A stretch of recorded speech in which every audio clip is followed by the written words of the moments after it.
I remember in 2011, that's when the Casey Anthony case was out. Oh, gosh. And I was at Fox, and I was alive in the middle of the day at that point.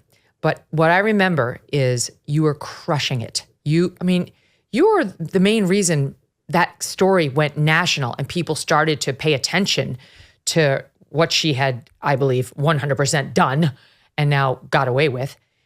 And what I remember, Nancy, is you started to beat Bill O'Reilly. He was on at 8 on Fox.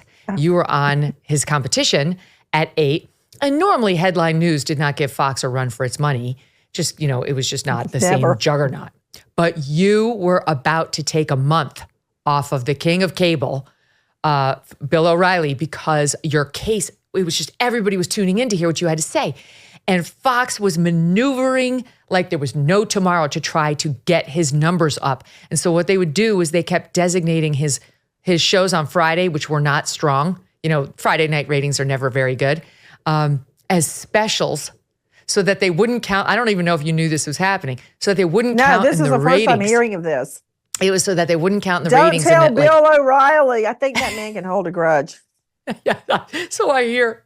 And that was the only way they managed to stave off your ratings victories. But my point is, you were a juggernaut. And when you got your hands into a case, the whole nation paid attention and really have been a game changer. You know how that happened, Megyn? This is a funny story, and I'm sure similar things happened to you.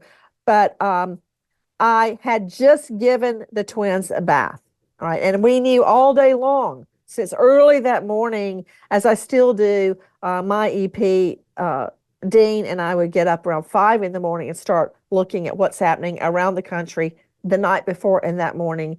And we had our program set. There was a missing person, a child. That's what we were going to devote the night to. So I went about the day working. I gave the twins a bath. I had to crawl out the back window because if I put on shoes or regular clothes, they would know I was leaving, and Lucy and John David would cry. And so I would give them a bath and go, I'll be right back. And I'd climb out the playroom window, put on my shoes, and go get in the car and go to work. So I was wet from the bath. I had just put my shoes on, was driving to work, and I started a conference call about what sound do we have, what chyrons are we putting up, what's all that.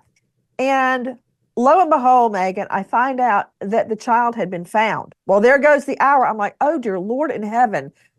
And I said, what else has happened? And they told me that a little girl had been reported missing.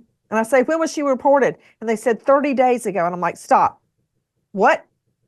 And that's how it started. They told me Kelly had been missing for 30 days before she was reported missing. And I went, no, lead with that. That's all I knew. And I said, who reported her missing? And they said, the grandmother. And I said, well, where's the mother? And that's how the whole thing started, in the back, in that car on the way to work. Negative dings on credit reports happen to all sorts of people from all socioeconomic backgrounds. Understanding the credit landscape can be extremely tough, and spending the time to dispute and repair these so-called dings can be a full-time job. Good luck to you if you already have one of those, or kids, or anything going on. For starters, you have to deal with 3 separate credit bureaus, which no one wants to do. It's also a common misconception that people with poor credit scores are just people who don't pay their credit card bills. They just simply don't want to do it. These actually can be hardworking folks who are negatively affected by divorce, identity theft, medical debt, student loans, or they just don't have the time or are too overwhelmed to fix it. But if you do not address negative credit items, they can haunt you for years to come. And when it counts the most, like when you're trying to get a mortgage at a competitive rate. The good news is our sponsor, Lexington Law, would like to help you. Go to lexingtonlaw.com and start today with a free consultation and review. Tell them Megyn sent you at lexingtonlaw.com. Hey, thanks so much for watching. If you like what you just saw, hit the subscribe button for more clips and full episodes.